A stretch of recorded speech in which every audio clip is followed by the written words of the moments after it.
Hi, my name is Megan. I am a yarn lover based out of the Pacific Northwest. I live just north of Seattle with my husband Mike, our daughter Theo, my mom Cindy, and our dog Winter. And this is a Naughty Mess knitting podcast.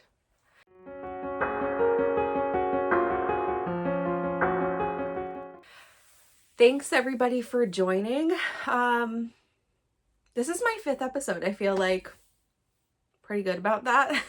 A month went by really fast. But I have a lot of things to get through this week, some thoughts to share, a few books, an acquisition and a half, and some new whips. So let's start with what I'm wearing. This is my Brooklyn Raglan Light by Tori, who is Tori Knits NYC on Instagram.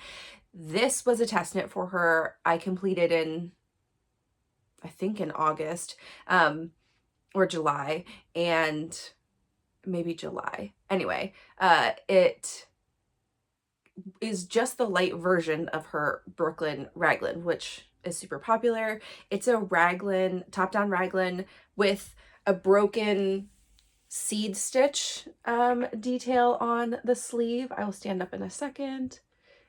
It also has a really fun scalloped hem. So let me get all situated. I don't know, I'm like not that tall. Okay, so here you can see the scalloped hem. Don't focus on the yarn, focus. Okay, there we go. And so I'll talk a little bit about how you do that. But it is details. It is a size 5, which is 50 inches as the finished bust. I don't remember what the called for ease in this was, just a few inches, and I think a lot of it is, you know, at your comfort level for something like this. I use the recommended needle size, which is 3.5 millimeters for the body and 2.75 millimeters for the ribbing. I didn't do any modifications other than adding a little sleeve length for this one. And my sleeves are sort of, they just end right on my wrist. They're not much longer. I just needed a little bit more. I don't have particularly long arms, but I think sometimes it just really depends on the designer and like how many inches they're putting. I think a lot of people are pretty consistent, but maybe it's just how it knits up too. So, and this is knit in Dragon Hoard yarn, Lore Fingering, in the colorway Butterbeer. I got this from a D-stash, from the D-stash Discord, and I got 4 skeins. They were in 2 different dye lots. I could tell the difference looking at the skeins. It was 3 from one from the other. One of the ways I could tell this, other than just the yarn being slightly different colored, is the labels were different. So I think one was just older. They were so close. It was like one just clearly had a little bit more of the peach and gray in here. And so I decided to helical knit. I'm glad I did anyway, but I think it did help with speckling, especially because when you do a variegated like this that has lots of speckles, if you are not helical knitting, when you're knitting flat for the German short rows and then you pick up and helical knit, you can often see in the very top of your back like a lot more speckles or a concentration of certain colors because you're just going back and forth and you don't have that other skein to help. So I'm a big proponent of helical knitting. I enjoy doing it. To me, I know it's like, it slows you down a little bit because you're not just mindlessly knitting, especially once you get to the body, but you are. And I do the method where you stop 3 stitches before, you pick up your other yarn, you slip 3, and then you pick up your other yarn and go. It's almost the excitement of stripes for me. So like, it's that switch keeps it interesting because stockinette forever on the round sometimes hurts my creative soul, even though you're like, you know, it's the part of the process to get there. But the way this is designed is that you do German short rows on the top, you do, you know, the rest of your yoke. I really like the fit of how she did the increases and the yoke on this for this size. There's a, you know, the armpits are not super tight, but it's not a ton of room. So it fits nicely. This is supposed to be 2 inches of positive ease on me. So you can see that it's a little bit. I think once I blocked it, maybe it was a tiny bit bigger than that, but it's such a nice, cozy fit. It's not grabbing me anywhere, but I just love this arm detailing. Oh, it's so fun. And I think that the variegated yarns, when you see people do either the Brooklyn Raglan or the light in the variegated yarns, they look amazing on, like, the sleeves look extra amazing.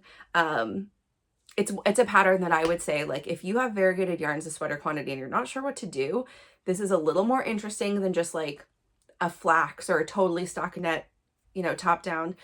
And it shows off the yarn so well. So though I did helical knit this, I think that Tristan, who owns Dragon Hoard Yarn, is an amazing dyer. This is like the most fun, fully variegated thing that I've made. It might be my only sweater that's variegated. I have the peep show that I showed, that's, you know, that's got a lot of color in it, but, you know, just doing a flat stockinette, like, it really shows it off. Oh, it's so nice. It's a soft yarn. You can just see, like, it's not, there are sprinkles on here or whatever, but a lot of them, there's like these gray patches. They're like consistently inconsistent in length, so they're not exactly 6 stitches. There are like some short, some long, but they happen regularly. Also, if you can see in this colorway a little bit, it will do my arm again. Boop.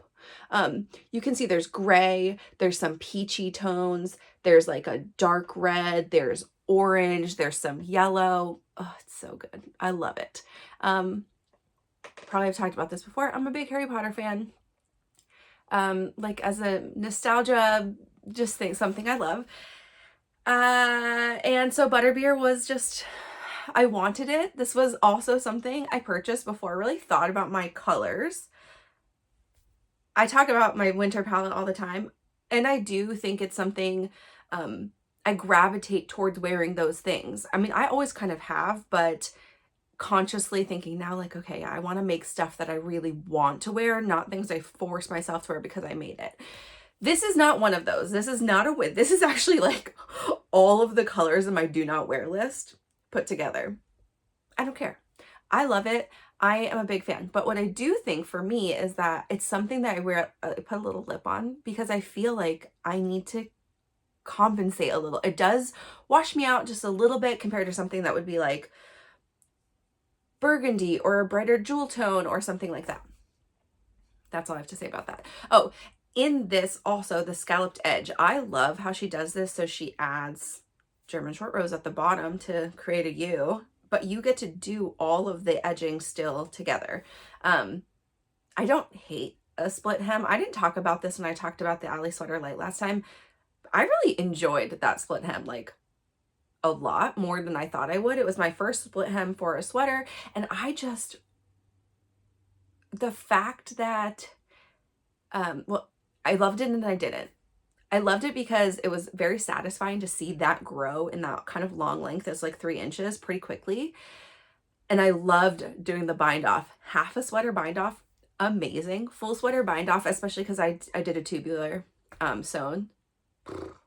A full sweater, like, this is a lot of stitches in the body, even when you know, just the bottom body, like 300 something. So long to pull my yarn to get this sewn off, because this is also a sewn bind off. Worth it. Looks amazing. But doing the split hem for the alleys, it was so short. It was so satisfying. But having to do 3 inches on the back after I finished the front, I was like, being very dramatic about it. But yeah, so this is my Brooklyn Raglan Light. I love it. My compensation for doing the test knit for this was a pattern, and I just actually picked the Brooklyn Raglan because I want this in a DK version. I know some people are really into yarny math and they would, you know, use their fingering version. I'm not going to do German short row math for myself. I think Tori is an amazing designer. I'm going to let her do the math for me. And so I just wanted that same thing. She has a lot of really great designs though. And some other things, you know, this, like the Skyline that we're going to talk about shortly. So, okay, I do have one finished object, and that is my, well, it's one, but two. My socks are done. I really love the outcome, even though you guys know I didn't love this colorway. The combo ended up being something I really enjoy. It gives it a little bit of a fall bend. It's so fun. I'm gonna tell you the travesty that happened. I don't know. These socks were really challenging my life on like all of the fronts. I didn't like the color. I didn't like the color combo I first picked. I didn't like the pattern that I first tried out. Just all the things. I was at about the end of the gussets for the socks before last week, and then I finished them. So here's what happened. And maybe you noticed, or maybe you didn't, because I kind of just flashed them up. I was doing the Charlotte method. So I was doing these at the same time, separate needles. These, I don't know if maybe somebody noticed last week, but I had done the heel turn only on one sock and not the other. I don't know how I did it. Normally, you know, I like finish the whole complete thought because that's all of this color, and then I cut it and then I move on. Maybe it's because I was doing it two at a time. Maybe it's just because I was trying to rush through them. I don't know. But I got all the way through like the foot. I was almost completely done. I think, which sock is it? It's this one. So what I did is I was trying on my foot, and I tried one on and then the other, and I was like, these don't feel the same. What is going on? Then I actually looked at it and I was like, Godreau, I didn't have any of these stitches done. I was not going to rip out all of the gusset decreases and like 4 inches of sock. Not gonna happen. So I was like, can I surgery this? I did indeed. So I actually finished the whole sock, and then I came back and I ripped out the last stitch. I didn't cut it. I just, because I hadn't yet woven in the end, I just like ripped it back. And before I did that, I picked up the last row, well, it was the first row really of the foot of the sock, which if you know how to make socks, you would realize when you do a heel turn, you decrease your stitches across by like 10 or something. And then that's why there's a little bloop here. And then after you pick up these, you decrease to the same amount of stitches as you had like in your ankle usually, right? I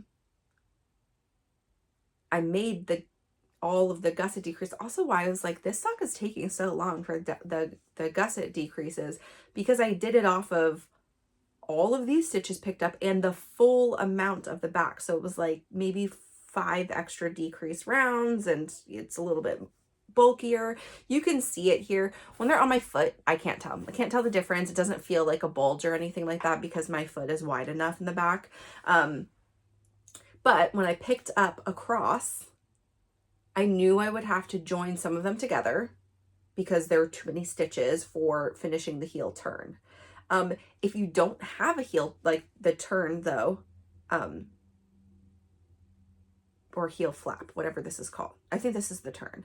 Anyway, if you don't have this little decrease section here, your sock fits oddly. Like it wasn't even just that they were 2 different socks. Like it fit me weird because you're going from this flap in the back to this just like, your heel naturally has that turn in it, right? Like it's a slope. If you don't have the slope, it's odd. So after I picked these up, I just unwound the last row of brown, you know, as I went, and then I picked those stitches up as I was going, and I just did all of the turn, and then I did a Kitchener stitch, and I Kitchenered some of the yellow together, some of them together, like every other sort of for a space, none right at the right underneath of the middle, and then some together on the side. It looks fine. Like you can not, like you can see them a little bit. They're like little bloops, but it doesn't feel weird. I mean, like it's a thin yarn. Anyway, that's the story there. I'm glad it worked and I didn't just have like one sock and one garbage. These are just for me. Even if this was for somebody else, honestly, I don't have like any family members that knit socks. I don't think anyone would really be able to tell the difference. They look pretty similar. What I will say is this yarn though, what I really noticed is you can kind of tell right there. This sock here, this back one, has like so many more flecks than this front. And I did pull inside and outside. I didn't split the skein. I didn't notice it until we were like well into the cuff, but like at the cuff you can really tell too that one just has a lot more color in it. Just how the dyeing went. I don't hate it. I mean, they still look like they go together. There's nothing wrong with it. That is my only finished object for the week. Let's talk about whips. Let me talk through all of the very many things that are on my needles. So very first, we'll start with the thing that has grown the most and the most necessary to complete next. So this is my staple tee. Staple tee, again, real quick stats on it. I'm going to try to do this as we go, stats first, and we'll talk about the thing. So this is a staple tee by Jeanette, Godreau, who has a new YouTube podcast if you want to watch someone talk about their design styles, etc. She's super real on it. I did watch it this past weekend and I loved it. It was a good episode. She's New Wave Knitting on YouTube and Instagram, and she has a blog. This test is due September 18th. We just had a conversation in the Instagram chat, the group chat, and I think the majority of people were okay finishing it then, and so stick with September 18th, which is, so today is September 7th. So this is 11 days from now. I will finish and get it blocked and everything by then. So I'm not super worried about it.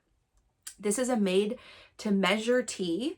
So there is no set sizing. You put in your measurements, which she gives you guidelines on how to do that. You put in your gauge, so it's also an any yarn, any gauge. You make a swatch. I mean, this is, if you're not a swatch maker, like you can't make this. You have to make a swatch with that specific yarn because it's going to affect all of the measurements since you're not trying to achieve something. You have to put in your own. And I don't know how much ease is built into this. I think she put it in the latest update. I think it's like 2 to 3 inches is the intended ease for this. I put my size a little bit smaller, so I have a little bit less ease. 3.5 millimeter needles is what I'm using, and fingering weight yarn. So this is a Hobbii Rainbow Sock 4-ply, which is 75% virgin, superwash virgin wool, 25% polyamide or nylon. It's 229 yards for 50 grams, and I'm using a color, it's like, I think it's called 3, but it's natural white, which is very tan. And then I'm using an old sock pack from Knit Picks Stroll Tweed, which I think some of these colors you can't get anymore, but a lot of them you can. It's 65% superwash merino, 25% nylon, and 10% Donegal tweed. 231 yards for 50 grams. And the colors are marine heather, dill heather, sequoia heather, and thirst heather. And then I'm using a random orange, which I don't know what it is, but it's a fingering weight. Also a 4-ply. I just made a little snag. Hold on. I have progress. I've done quite a lot on this. This was my main whip this week. It was also my desk whip. That's when I get a lot of meeting things done, but it was a long weekend. So I took this upstairs and I did a lot of work this weekend, actually. I guess it's only been my desk whip the last 2 days because I don't really ever have a Zoom project that's not just stuck in it, like in the round. I'm not looking down. It is just like something that helps me focus while we're talking through big project things. I am often the note taker also in Zoom meetings, so sometimes I can't do that. But I am using my one we'll talk about forever, my I don't know if you can, if it's zooming in, my Hello Lavender flock stitch marker, which I love. That's about where I was. This is the back, but I was just about done with my raglan increases last time, and so I have made progress. I finished both sleeves, which the sleeves are like the neckline, they're very flippy right now. They are a folded hem, and so will the bottom. The bottom will also be a folded hem. I think she has a suggested, it's like an inch or something, but I'm kind of keeping the stripes consistent now that we're into the striping. So it's about a stripe length is what I did for the folded hem. I did use a needle one size smaller on the inside. Honestly, somebody in the chat said they used a smaller for both of them because you are kind of, you know, you're just creating double fabric where there's no other double fabric, so that it doesn't like bell out or flip. Folded hems have the tendency to flip, so blocking is magical and usually makes them relax a little bit. I'm hoping it does that for this. This is not super dramatic, it's fine. But as you can see, I did something fun with my little pink stripey. I'm moving it, and I'm going to continue moving it down the body so it's not on the same color each time. If my math is right here, I have about 7 or 8 inches of body, 7-ish. I will complete out the last 3 stripes in this pattern, which is this blue, and then the thirst, and then the dill. The dill will have our stripe, and then I'll bind off. And I think that will be a good length on me. It might be just a tad long when it's blocked, but I'm not going to be mad about that. Progress. So I will be done this for sure this weekend, and then it will get washed, and I will take pictures, and hopefully it won't be fall and raining here by then. It does feel as though summer is over here in Seattle, which again is really surprising. Normally we have super nice weather all the way through September because our summer really doesn't start until July. It's pretty cold here in June. But I think this year, climate change, we've shifted. We had a pretty nice, I think we had a pretty nice June, and a really nice spring. So shorter summer, or feels like it. Okay, what is next? Next on the list is our Wild Ivy. So I'm going to talk about this one, even though this is not a test knit, and I have another test knit to talk about, just because I want to be done this one. I have been working on it for the longest out of all of these projects, and it is one of the ones that doesn't have a deadline. It's just for me, which does mean it doesn't get as much attention. But I want it to be done. I think it's still a fall knit. The color is such a deep, deep green, and it is something I'm excited to wear. The sleeves hit me like right at the elbow, so it's a good transition piece. So I'm gonna push myself to like just kind of get this one done. I did do some work on it this week. So this is the Wild Ivy by Selena and Abby at Wool'n Pine Designs. I am making, it is a top-down raglan style scoop neck with a lace front panel. It is a size 5. 44 inches. The recommended ease on this is -4 to +2 inches. I'm using 4mm needles, which is the recommended. I don't think I'm exactly gauge, but that's okay. This is Back Loop Yarn Co.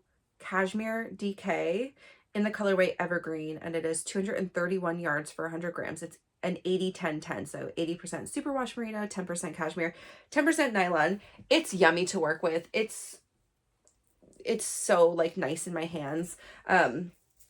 What I will say about the staple tee is that Hobbii yarn is similar to the Fable, though I think a little bit scratchier even. It doesn't feel luxury knitting with it. I think it will wash okay, and it'll feel okay next to skin. But then when you're working with something like this after, it does make this also why I want to work on it, because like it feels so nice.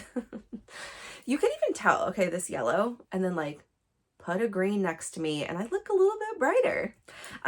So this is, I had these done. So sleeves are done, and my progress marker here, because I hadn't done any body in, it's a little leaf from Hello Lavender's set. I hadn't done any body progress like for a couple weeks. And so I got a good, I mean, that's like a good amount of rows. I think like probably 12. I think I did a couple more decreases. I believe at the end of my body decreases, which is accurate. It's supposed to go to your natural waist. My bust, you know, wherever it ends, it's not like a ton more. I didn't want it to be like sucked tight to me, but it does go in, and then I will increase. And that is where I'm at on this. I am working on all the green things. This one I really love, and I do want to get it done. So I'm going to keep working on it. It is one of those, I can't really bring it to knit night because even though the lace panel is only like this much of it, I have to look at that chart. It's not an easy repeat. It's not like some cables are, you know, 6 or 8 rows, so you can kind of get a little more mindless. This isn't one of them.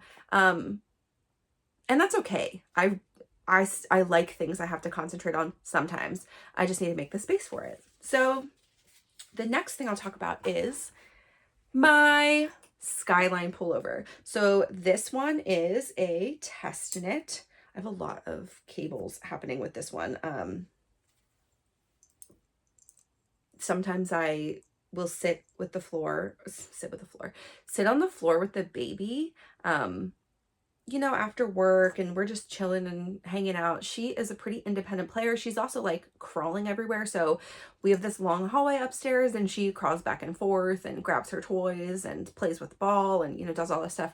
Sometimes I'll just sit as the barrier to the living room with my legs across, and I'll knit a little bit. I tried to knit this last night on the floor with her, but there's a lot of cables, and that just made her not want to leave me alone and play with pull all the cables and try to get the needles. And so this one's not a floor project, also not yet a desk project, but this will be probably the next one. So this details, this is the Skyline pullover by Tori, who also designed this beautiful piece. This is a test knit. Sorry, she is Tori Knits NYC on Instagram. So this is a test knit that's due October 12th. I said the wrong date last week, but it's October 12th.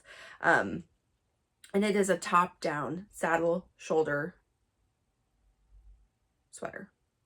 I'm making size 5, which is 54-inch bust. The recommended ease is 8 to 10 inches. My bust generally is a 47-ish inches. That gives me 7 inches, which is just under the range.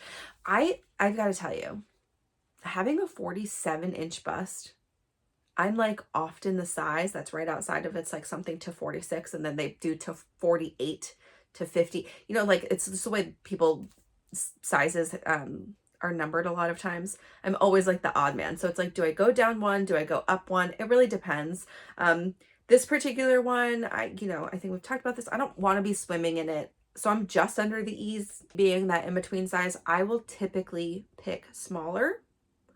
It depends on if the ease is very narrow. I might pick the bigger size. In these big oversized garments, I will tend to pick smaller because I don't love the super boxy look on my body. Part of that is the way that my body is shaped. I am very much a pear-shaped body. I have very wide hips, maybe a little bit hourglassy because my shoulders are not little either.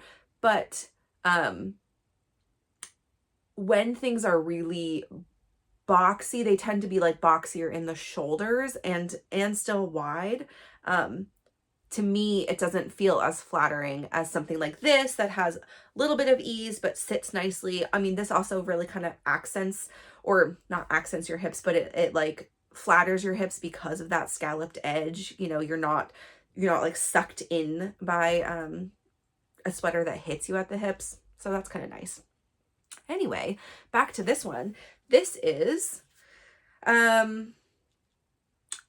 done. So the recommended needle size is 4mm needles. I'm doing 3.75 because I'm using an odd yarn choice, but I'm gonna go with it.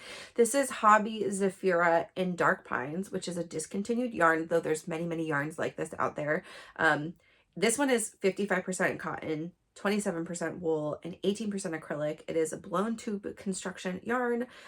It's 164 yards for 50 grams. I think I gave that set a couple weeks ago and I didn't last week. So in your mind, right, that like firmly puts it into, I mean, the math on that is 328 yards. That's almost a sport weight. Like that's what you would classify it as. It's really just because it's so light with the cotton tubing and the blown, there's not a lot of wool in it. So it's not heavy, but it is like oddly a little bit dense. It's a little bit scratchy. It's not super, super soft to work with. I think it'll soften up when it washes, and I have a sweater I will eventually wear, probably, that also is made out of a blown tube. It's a different yarn. I think it's like a K&C from Joann's, which is a little bit softer. It is a little bit softer, but also felt drapier after being washed. So that's kind of what I'm hoping for this. So I have made a lot of progress on this. I think here's my progress marker. Another Hello Lavender. I think pretty much all of them are. And it's a cute little flower. Doing a weird thing in the cinematic mode. Okay. And so I had finished that's the outside. So my panel, and I started the back, and I finished the German short rows last time. I increased my panel. I'm not quite at the full back, but I got a little bored going back and forth so long. And I also finished mostly, like I was done a ball, and I was like, you know what, let me just move on with my life.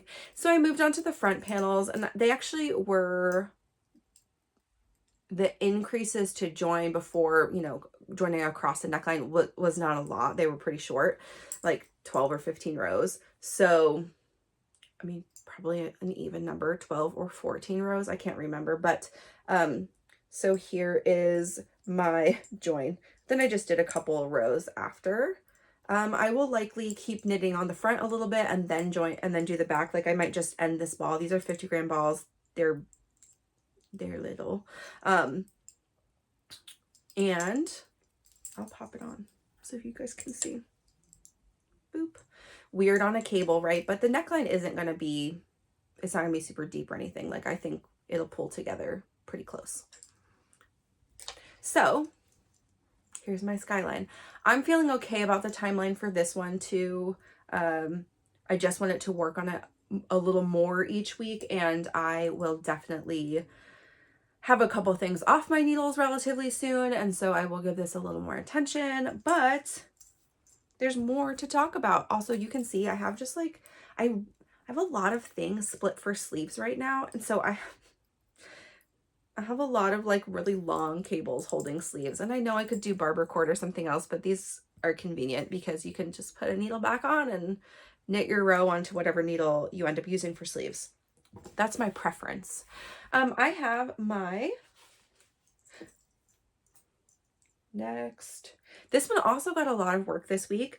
This is the Whitmore sweater by Aimee Loden, who is Taylor S Studio on Instagram. It's a top-down circular lace yoke sweater. And I am making this for my best friend whose birthday is mid-September. I may or may not get it to her by her birthday, but it'll be close. I am making a size medium, which is a 41.5 inch bust.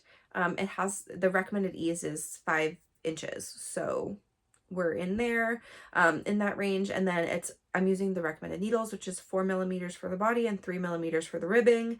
And I am making this with Woolberry Berry Natural, which is 100% non-superwash, 20.5 micron merino, 400 yards for 100 grams, and Berry Surrey, which I feel like everybody is caveating here. This is the original Berry Surrey. She now has a true lace weight one. This one is the in-between, right? So it's 328 yards for 50 grams. It is 74% Surrey alpaca and 26% silk. The new Surreys, I think there's a bunch of dyers using this like newer Surrey that's it's just slightly lighter. And gives you a closer to mohair. So like for the one-to-one when you switch out, because there are some sweaters when it's originally designed in mohair and you add in Surrey, it really bulks it up a little bit. And so you might be off gauge or other things. And I think the new Berry Surrey will allow you to achieve gauge a little bit easier on swapping for mohair projects. I don't think it's like a barrier. This one I think maybe was mohair originally in the pattern, and I'm using the Surrey and I'm very close for a gauge. And these are both in that color. I smell snow, and I had about half of the lace work done for the yoke. I am also using a Hello Lavender. This is a little book and I love it. That's where I was last week. So I made a lot of progress. It felt like a lot of progress. I am done all of the lace officially. I split for sleeves the other day during the long weekend, and then you have to finish a lace chart depending on what size. This was a very small finish, just like finishing that V out right after I split for sleeves, and now I am in stockinette, so that's exciting. This one though, I really don't think I would make this my project, my desk project, because holding Surrey and any holding yarn together, not looking at it, like I can knit without looking closely, but you just don't want to have dropped, and it happens. Like you just don't pick up both when you readjust your hands sometimes or other things like that. So I will likely just keep making this one at night, but I'm really pleased with the progress. I love the color. It's so soft and nice. It does, in person, you can really pick up like the little gray and like the pinkier sections. So I'm super pleased, and I think she'll really like it. So, and I'm almost done my first ball of Surrey. So I just brought yarn up last night to wind some more. Very close. Okay. Now onto a couple new whips. I know I said I was going to start my new socks as soon as I cast off my old socks. I picked a pattern. I did not cast them on yet. I wound the yarn. It's all, it's all good. I am excited though. I'm going to do a ribbed sock. And so I've not done a fully ribbed sock before. And I think that sounds so fun, especially because this color is relatively close to like the May color. I think it was May or June color for the Farmer's Daughter Fibres. And right before, I think it was May, because right before I made the May socks, I made socks with something from my stash that is also very close to that color. So now I'm gonna have a lot of like pinky purple socks. I don't hate it. I like all of them, but I don't want them. The first one was very cabled. The second one was striped with a little tiny sort of lace detail. So I figured something that looks really different would be a ribbed sock, which is what I'm going to do.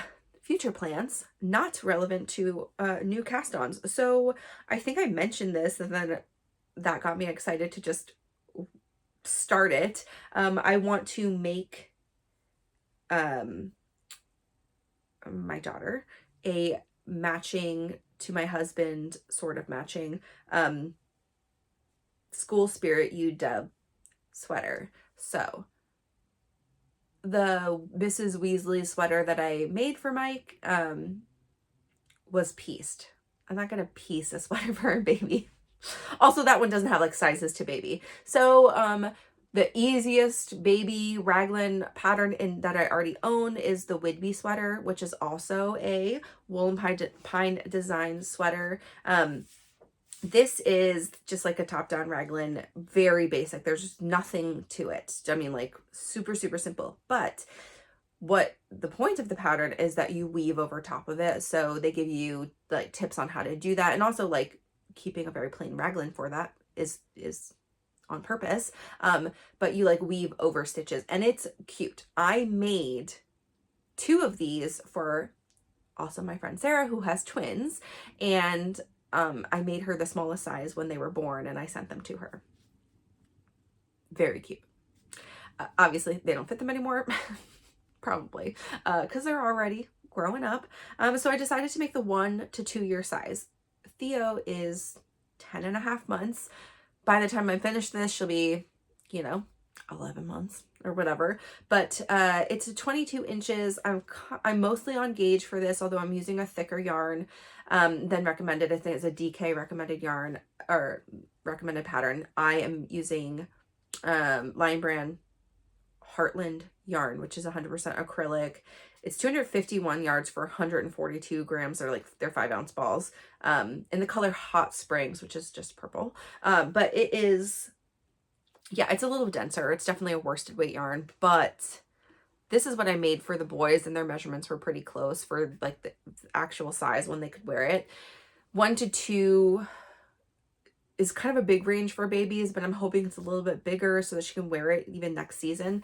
So I did start this during the first UW football game. It was on Saturday, and so I figured, why not? Let's get it started. So here it is, baby. I think I have like one more row before I split for sleeves. Like, honestly, I just ran out of steam last night. So, and also I ran out of cables. That's actually, I like looked at it and I was like, you know what? It's late. I don't know where any more of these short cables are. So we're done for now.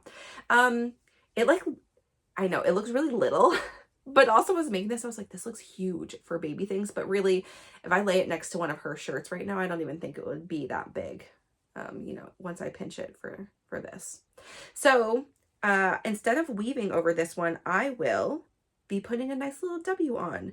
The duplicate stitch W's that I did on Mike's Weasley sweater probably won't fit this. I think it's just sort of one size. So I'll do a little bit of graph paper markering and draw out another W that I like. And I think this will be done in the next couple of weeks. I will likely mostly work on this during football games because that gives me something. I'm not a UW grad. Gives me something to, you know, relate to for this. We do watch a lot of sports in our house, and I am totally happy to cheer for them. I was my undergrad was at a small liberal arts school, so we had a football team. We have a pretty decent athletics program, but they're not like on television all the time, so it's weird to be like, and we went to a lot of UW games in the past couple of years. It's really different. And I did post before, I was a cheerleader. Cheerleading at a very, very small school is very different from these huge audiences and being on TV all the time. I think we were on local TV sometimes. That was thrilling. Okay, moving on. I did talk about this coming up, but I did not cast it on last week, and I did not show you what I picked to make it out of. But this is my next test knit that I signed up for. This is called the Ashling sweater. I said Aisling last time. That is, I'll put it up here. That is like how you would read it, but this is actually a Gaelic word. And it's a Gaelic word. She puts a very nice little forward in her pattern that tells you what it means, but it's something about like a dream. And she related to this being a dream to wear because it's so cloud-like. So this is a bottom-up split hem drop shoulder sweater. It is made out of you use one strand of Surrey for this.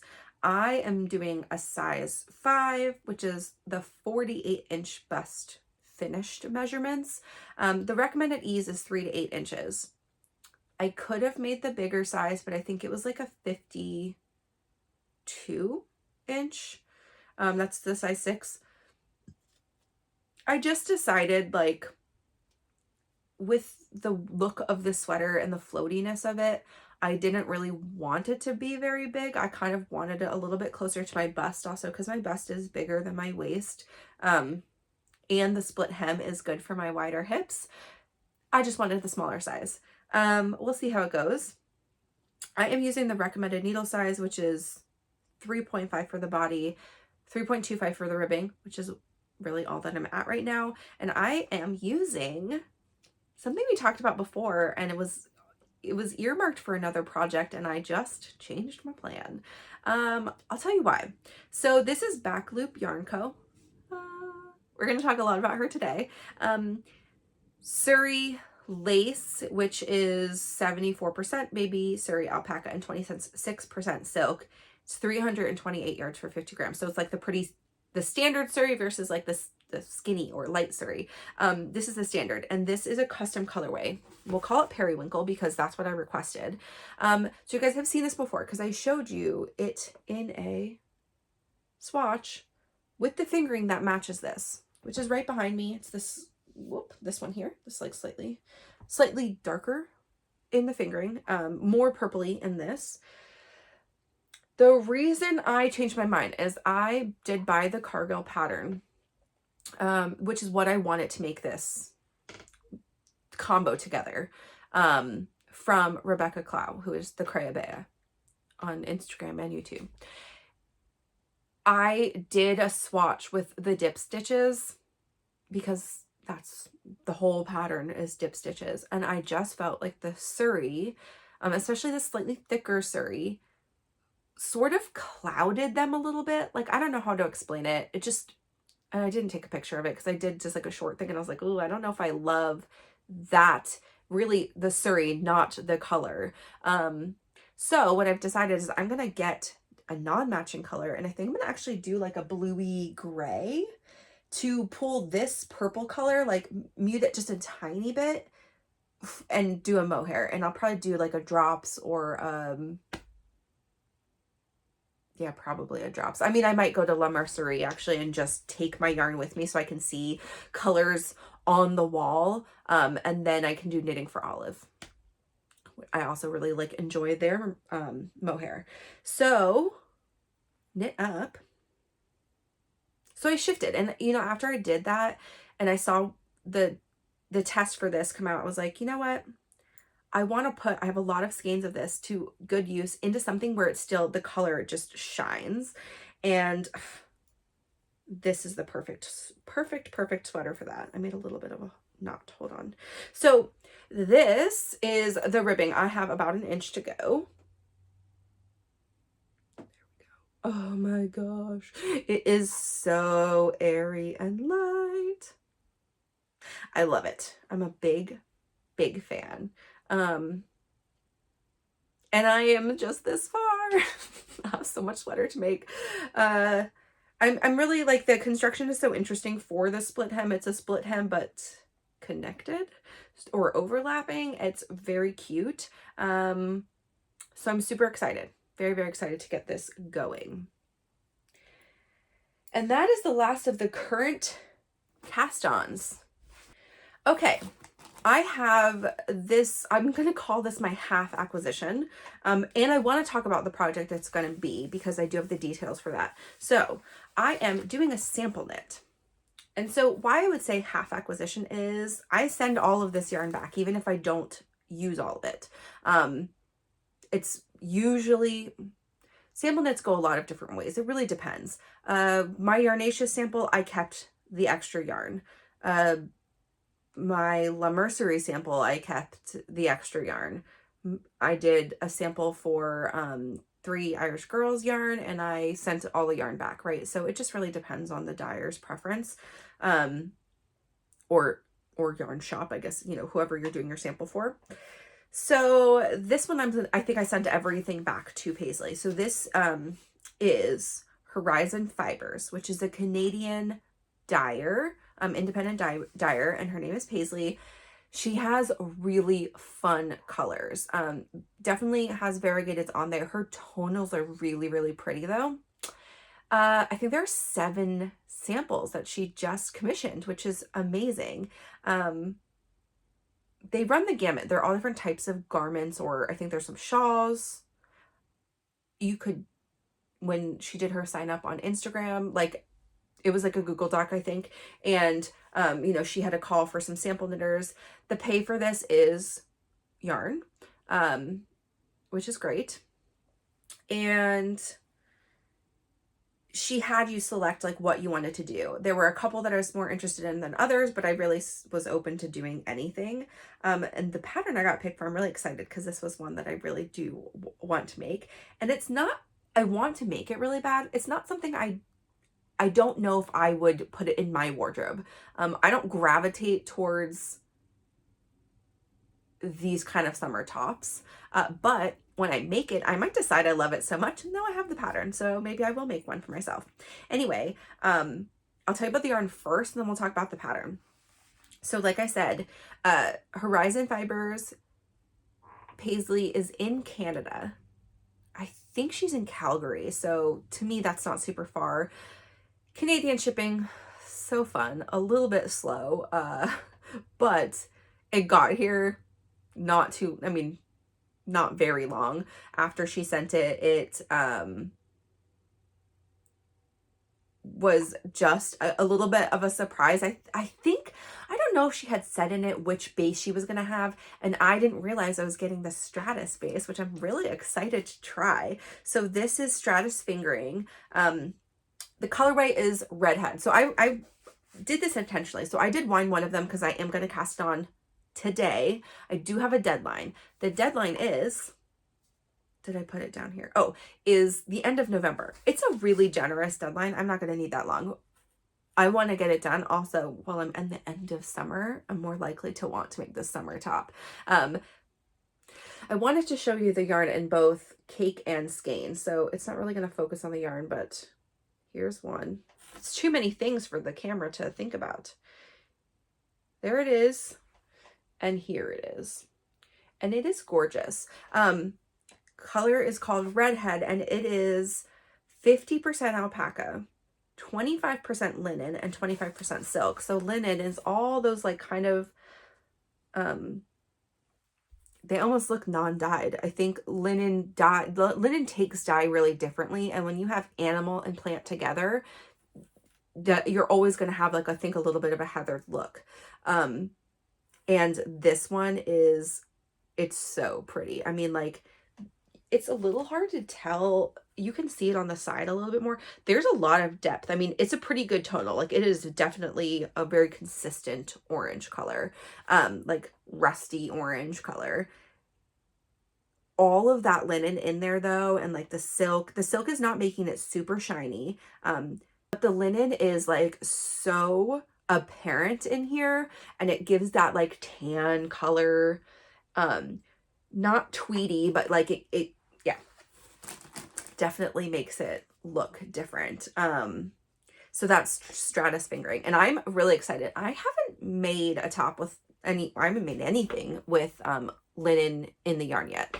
I know some people say that it like maybe doesn't have as much stretch or something while you're knitting with it. This has an animal fiber in it, so I'm not really worried about it on my hands. I'm also not super sensitive, but you know, we'll see what I think about it. I know that, but linen tends to feel stiffer while you're working with it, and then when you wash it, it gets real drapey and nice. So I'm excited to just kind of see how it changes and see, you know, how I like it.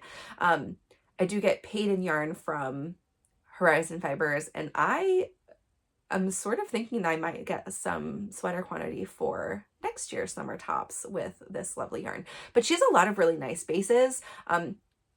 She has I think 4 or 5, and some of the bases is, you know, there is a DK and a fingering weight, but they have the same composition, which I kind of like how she has them labeled, and they are all cloud types. So this is Stratus, there's like a cumulus and a, yeah, I don't know, other cloud names.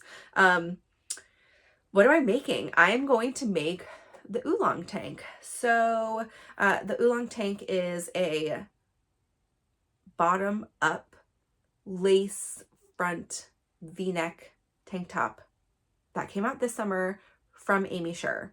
I'm like deep into the Aimee Sher patterns right now. We're gonna do the friendship pullover. I'll do a reminder of that in a second. And then this one they're gonna be on my needles at the same time. That's kind of fun. It's my first Aimee Sher pattern. This will be my very first Aimee Sher cast on. I'm really excited. She is, if you don't know already, Aimee Sher Makes on Instagram. I'm excited. I saw a lot of people making this tank top this summer, and I really like the output. So it's like a pretty wide lace panel. And then where the v-neck splits, the lace continues up the to the top of the shoulders, I think. And I love that. It's really cute. And reading through the construction, I was like, ooh, this is going to be really interesting. Like, I mean, it's going to require some thought. This is not a mindless knit. You definitely like, you're going to be like doing decreases right next to the lace. There's like a bunch of stuff going on. Sounds fun. Why I don't typically have these, I just like don't know how to wear something like this, right? I'm bustier. Like I can't go around without some support. You have to wear something under this anyway, because, you know, like the lace is like right here. I just like, I don't think I'm not generally comfortable just wearing a bra. That's how I've seen some people wear this. And then, you know, you see the peak of the bra. Obviously, like some people were wearing like bralettes across, and then the V was in that. And that was like really, really cute look. I would have to wear a tank top probably, because it's like all the way down, and I'm not going to have like my stomach showing likely just out in the world. But like just for, cause it's consistently down.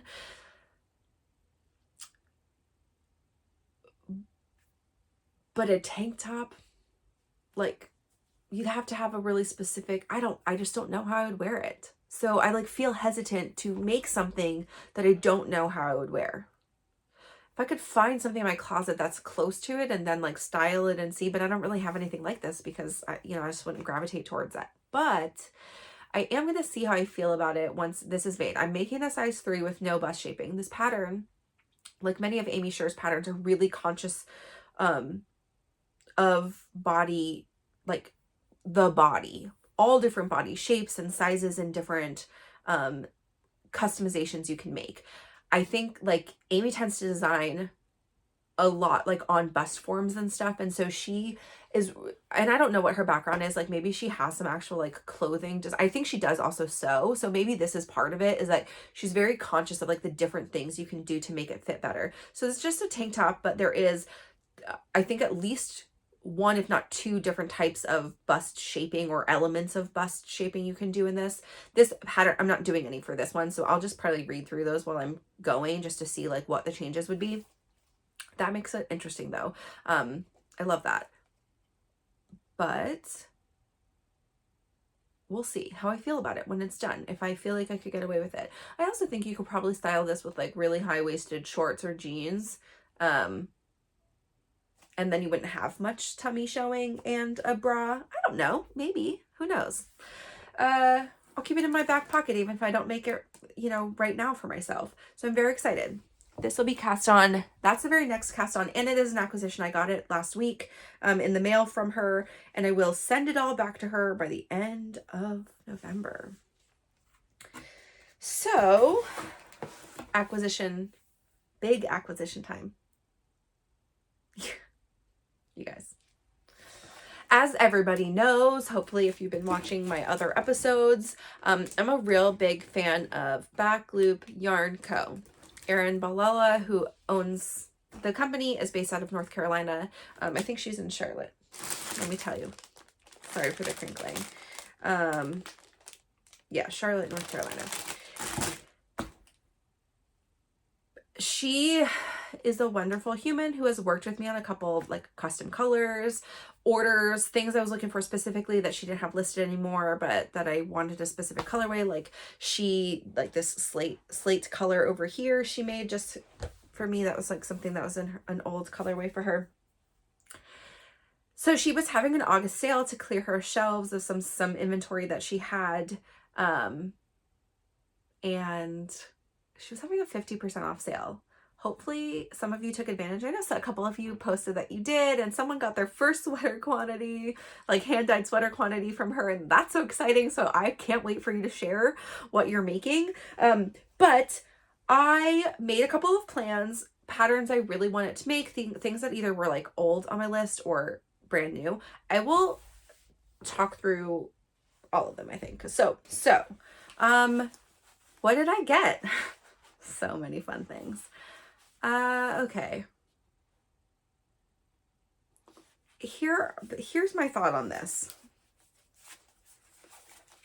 I believe that currently I have not found, so if you have found one, please write a comment below, but I have not found a baby Surrey, lace-ish weight yarn that meets or matches with like what hand-dyed yarn, like Surrey yarn is, like the quality, the consistency, the yardage, and having like fun color options. So if you know of a Surrey, a lace weight Surrey that you think is comparable, that's commercial, throw it below for me. I haven't really found that. And I do feel like there is like the quality too is a big part of this. Oh, these hand-dyed Surreys are so amazing, and there's a lot of patterns that are like Surrey heavy.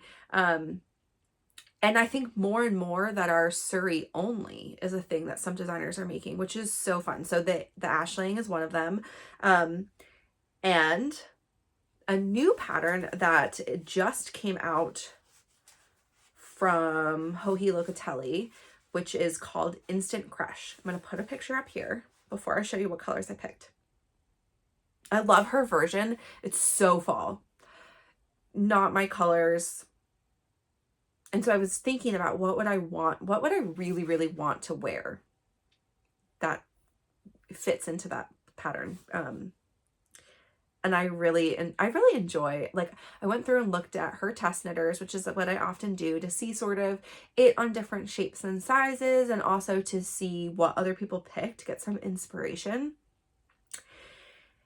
And I knew I wanted to add this to my Erin order because 50% off of Surrey is crazy. And so I went through all her colorways and I found what combo just was singing to me.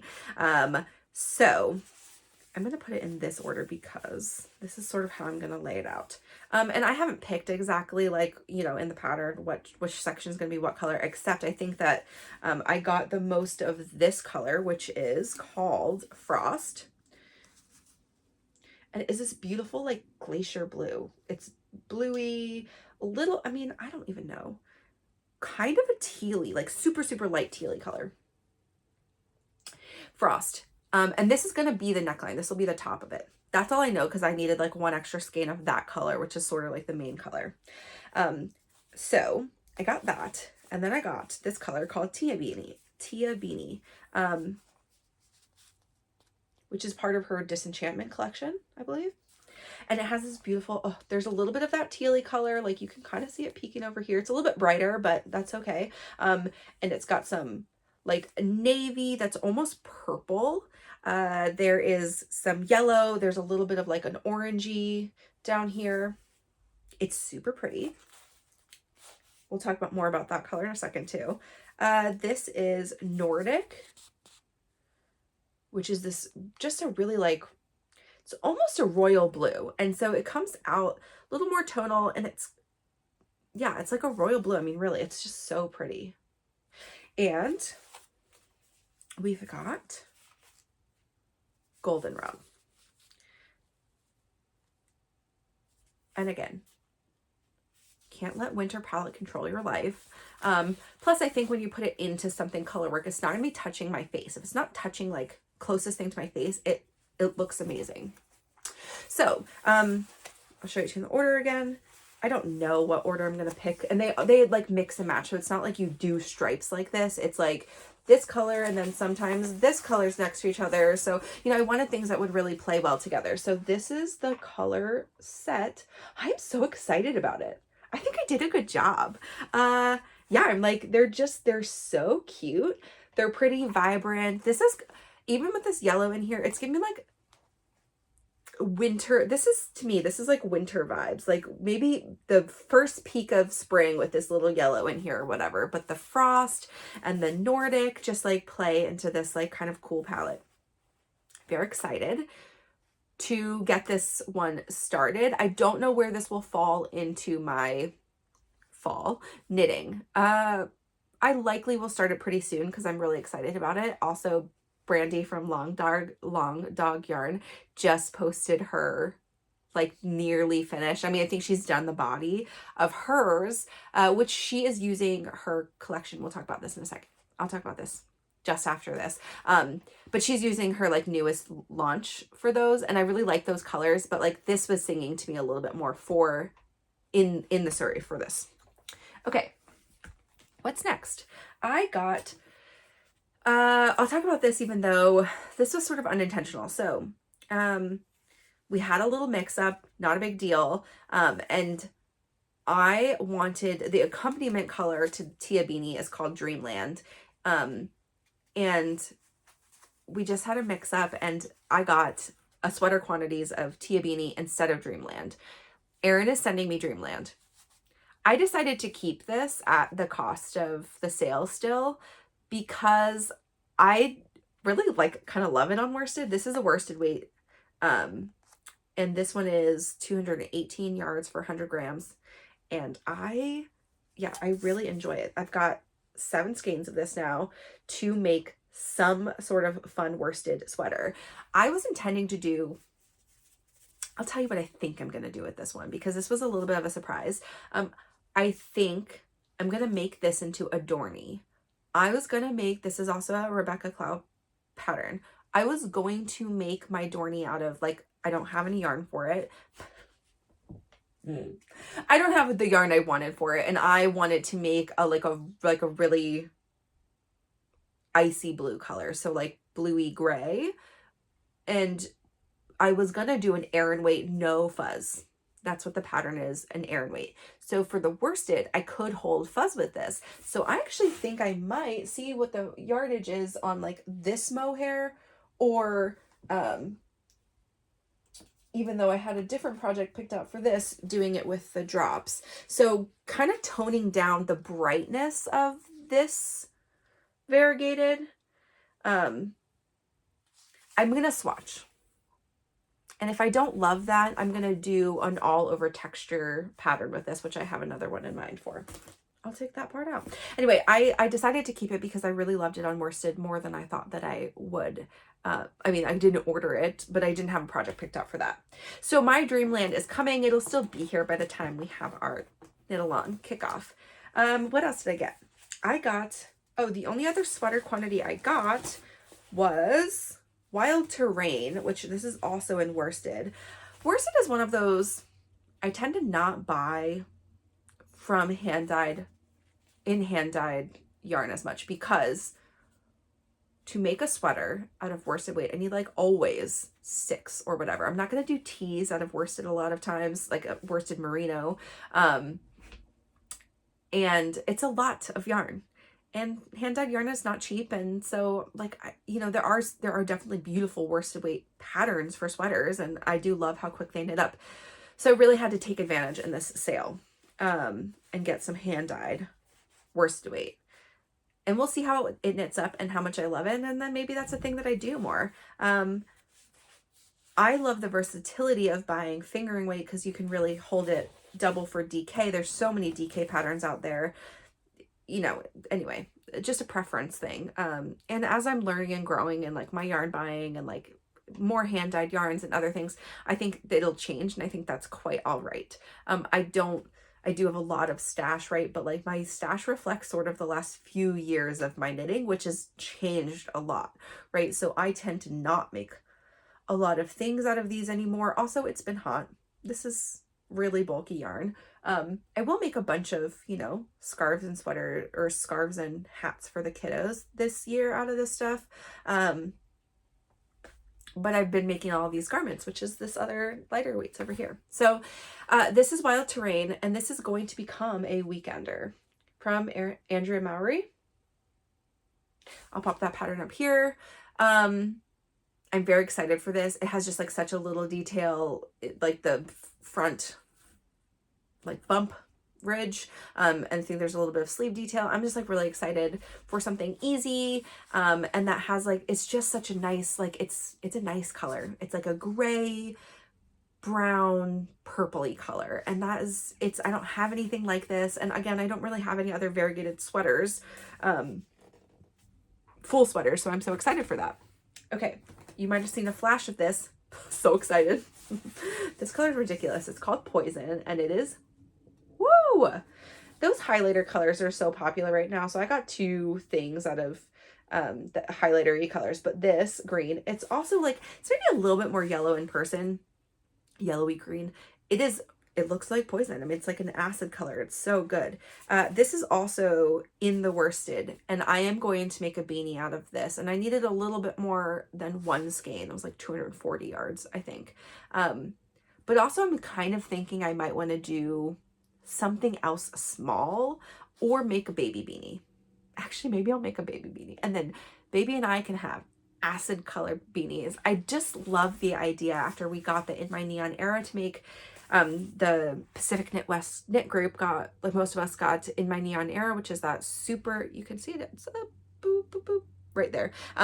It's a super bright pink, neon pink color to make beanies this year. And I love the idea of having a neon beanie when it's cold and icky out. And so a green neon beanie, extra. I'm so excited. And then the last one I got, and I got a tea quantity for this, is called Flourish, and it is a little bit brighter than I think her website pictures had it look. I'm not mad. I have a lot of red in my stash. Not actually, I don't have a lot. I have some red in my stash, but it's something I decided I want like a truly tonal, vibrant, some reds and not orange. But this one is a little bit more like highlighter orange than expected.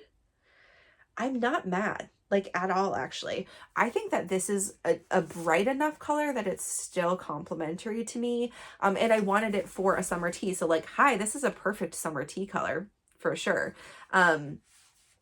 And I'm debating between two. So I'll pop pictures of them up here, and the names of them, I didn't even write them down because I just put summer tea on my notes. But I do have two that I was like sort of debating between.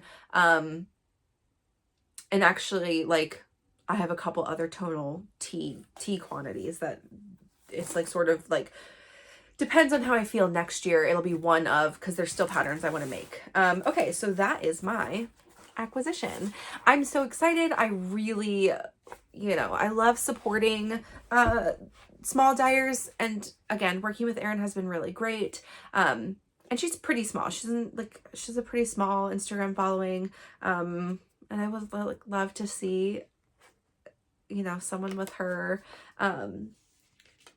her like colors and her style to get some more attention. She is doing a fall launch.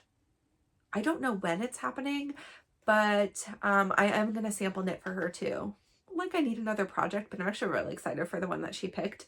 So I'll get that yarn in the near future, and I will get my Dreamland. Before I forget, I do want to talk again about the Friendship Pullover knit along that Ariel from Airy Knits and I are doing. We are doing the most casual of all knit alongs ever. Really, we just want to do a match along. We just are making the same pattern, and we decided to start on the same date and try to end on the same date and take some pictures together. And we would love, if anybody wants to participate, to please knit with us. You'll see both of us, we both post pretty much weekly. So you'll see the progress. You can knit right along with us. You could just do your swatch. You could just think about it and cheer us on, and that's great too. We are going to use the hashtag PKWFriendshipKAL, which I will throw up here somewhere too. If you want to post on Instagram, use that hashtag. Also, if you want to just like send us pictures, DM me pictures, or I do have actually like a Naughty Mess email, which I can throw into the YouTube description down below. I almost forgot.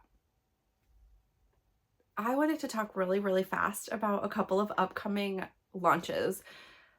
You guys know I love a hand-dyed yarn.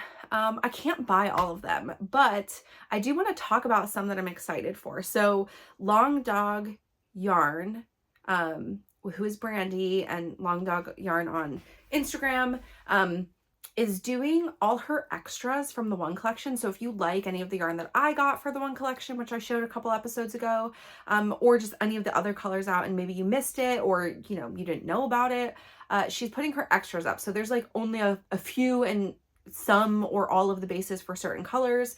She put in her story today another, well, you guys probably won't see this because I'm going to edit tonight, put it up tomorrow, but she did put in her stories, and it's going to be somewhere, maybe in a highlight, the list of what's available. The launch for those is going to be in conjunction with her Asteroid City launch, which is like, I think 10 colors. You can buy a couple of different ways in sets on different bases, singles, mini skeins, etc. It's just like a small launch though, and those are in those fun colors that really look like the Wes Anderson movie. I'll put a picture here of those. I'm so excited. But anyway, the one collection is going to be at the same time, and you can do any of the extras for that. So if you want to, that's going to be on Saturday, the 9th. So if you're watching that after, if you're watching this after the 9th, still maybe check it out. I don't know how long it'll be open. And I think those extras will like maybe just stay up and in stock until they're out.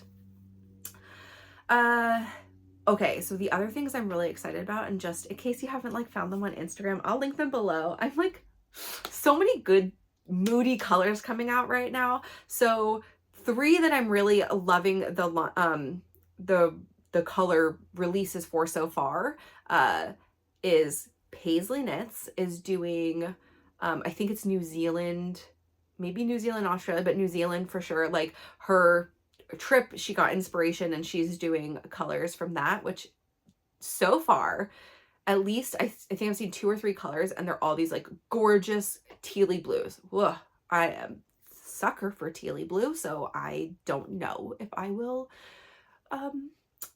order from her or not, but I'm really loving the colors. And so that's, her name is Coley. She also lives West Coast Canada, so I think she's in Vancouver area. And I got to meet her at Flock Fiber Festival, and she's so, so lovely. So another great person to support. Red Door Fiber Studios, who is Kate.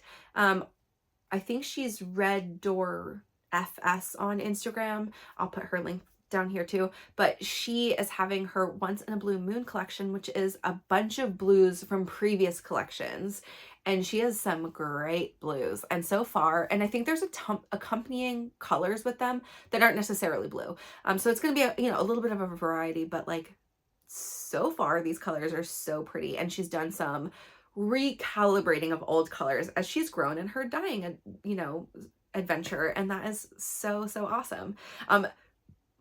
There are a couple of colors I think I know are coming in this that I'm really excited for. So I will likely buy a little bit of yarn from this because I want all the blue sweaters. I would wear a blue sweater every day and be totally happy. And then I feel like this is maybe my favorite launch ever from Allie at Explorer Knits. She is doing her Spain collection right now, and she is doing it in tandem with, or I don't know, in collaboration with Hello Lavender. So Reshma and Mike and Allie and her husband, I can't remember his name, both went to Spain, I think separately, and like went to similar places, and both of them have these amazing pictures in the same places or in nearby places. And so Reshma is doing all these amazing stitch markers and earrings, and like some of these earrings, I didn't even know I had to have them, but now I do. So I'm gonna at least get maybe a couple stitch markers or progress keepers, but there's at least one earring set I'm really, really in love with. And her process and like looking at these, I can't even believe how much detail is in these tiny little earrings and little stitch markers, and they are amazing and so close to inspiration. So I'm a big, big fan. Also, she and her husband Mike are so nice. We met them at Flock and they chatted with us for a little bit, and she was a person who knew about my missing wallet and checked in with me a couple of times until I finally found it, and she was being like so, so sweet. But the colors, which I'll pop a couple up here from Allie, I don't even know. I like even some of these bright colors that are not necessarily something I would normally pick. I am loving. I do want to potentially get a couple non-sweater non-sweater, a couple non-superwash bases. And I know that I've heard really good things about Allie's non-superwashes, and I actually touched them at Flock. I didn't end up getting any. Colors change on non-superwash, right? They're a little bit softer, but a couple of her watercolory one, they look amazing on the non-superwash. I don't know what I would make with some of the lighter color ones, but I don't know. We'll see. Her launch is definitely the 17th of September, so it's coming up. It's like 2 weeks. I don't know exactly when the other two are, but likely sometime also in September. When people start doing color releases, it's usually pretty, you know, the lead up right to the launch. So those are just four yarn launches that you maybe didn't know about, and now you do. And so happy shopping, happy looking, even if you don't shop. Give them some love. You know, dream about those colors. It's just so fun. That's part of my hobby. So yeah, that's what I just want to make sure I mentioned that this week. So we're going to briefly talk about books, and then we're going to be done for today. I finished 3 books. I think that's right. I finished 3 books this week. All of them were I hadn't talked about before. So I finished the book Resonance Surge from Nalini Singh. This is the 22nd book in her Psy Changeling series. And it's actually like a 2-part series. So it's number 7 in like the second part of the series. I love these. I mean, 22 books. Clearly, I love these books. I love Nalini Singh. I think she's one of my very favorite authors. I think I've read like 97% of all books she's ever written. And she's a pretty prolific writer. Like probably 50 books I've read from her in the past couple of years. I enjoy her style. She is a little bit more like the insta love. There's a lot of, these are Psy changeling, so psychic abilities, changeling people, humans living in a society not dissimilar to ours, like same city names and countries and other things like that, with different dynamics, power structures, etc. And it's their love stories with this underlying political, social problem that goes throughout all 22 books and definitely evolves, and like it's one of the things I love about it is that this underlying thing is super important to every character, and you see some old characters come back because of it, and it's great. It's one of those series where, yeah, you meet characters, then you hang out with their friends for the next book, and then, you know, and it's all individual love stories. With the changeling world, there's a lot of like insta love happening, but I still love them. I think she's got a good build. They're not all the same. There's like different issues that come up, and that underlying current just keeps it really interesting. So that's Resonance Surge. This one was about a bear changeling, and this one was set in Russia, and so they're set also across the globe, which is kind of fun.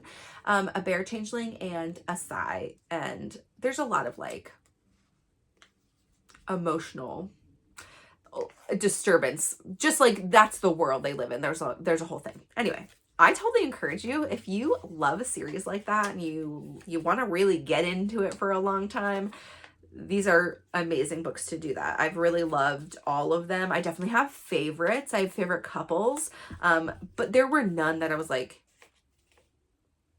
just not into. So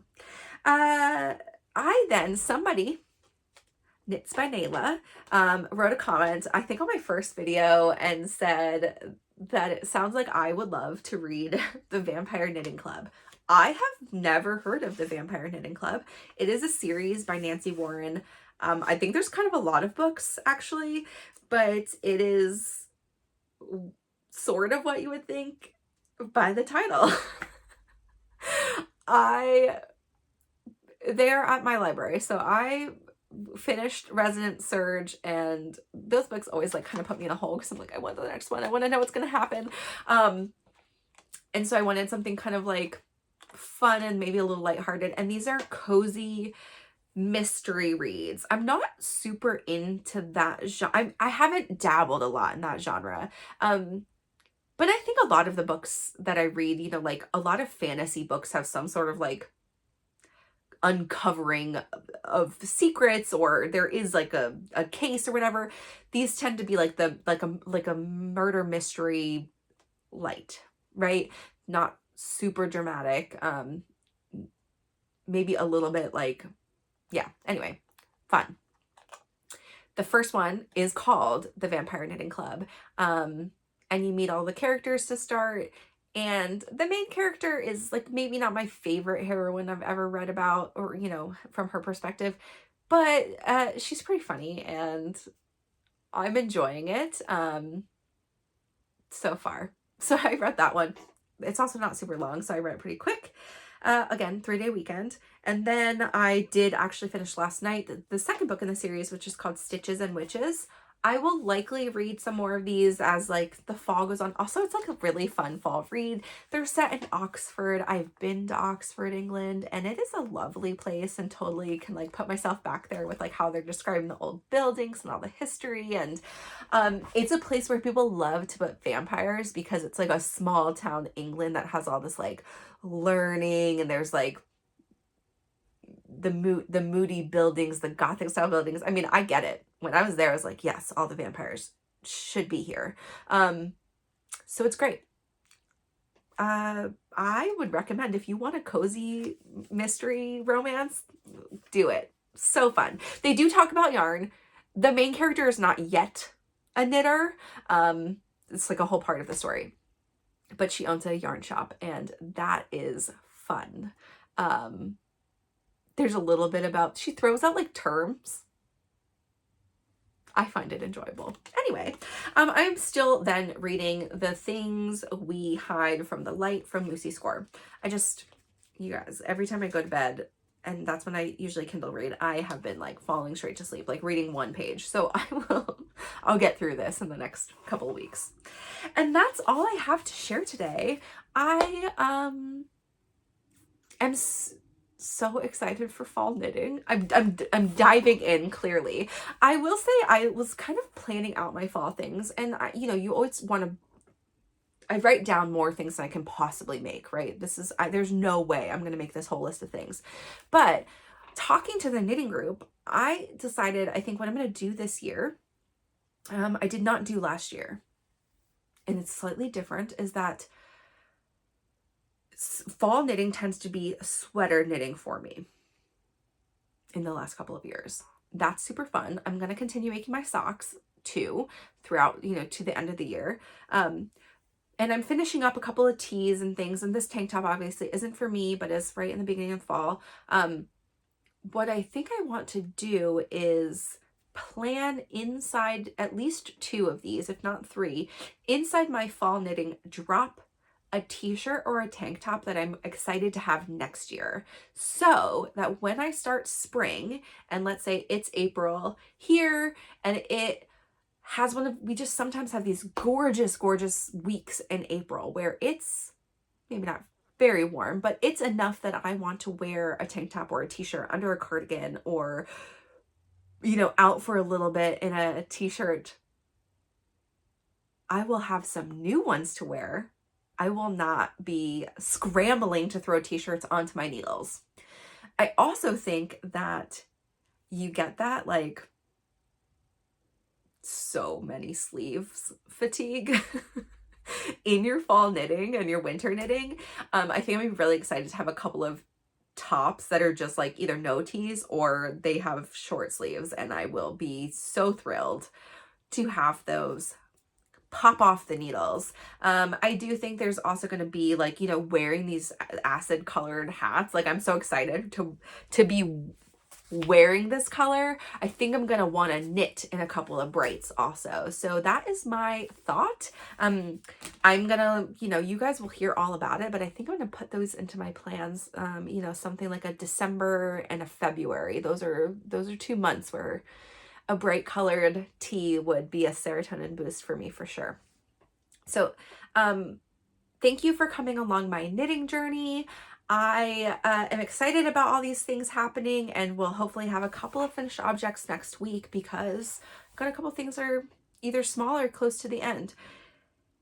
If you have questions about anything below, let me know. If you know of the commercial Surrey, please post it below. I'm interested to learn more always.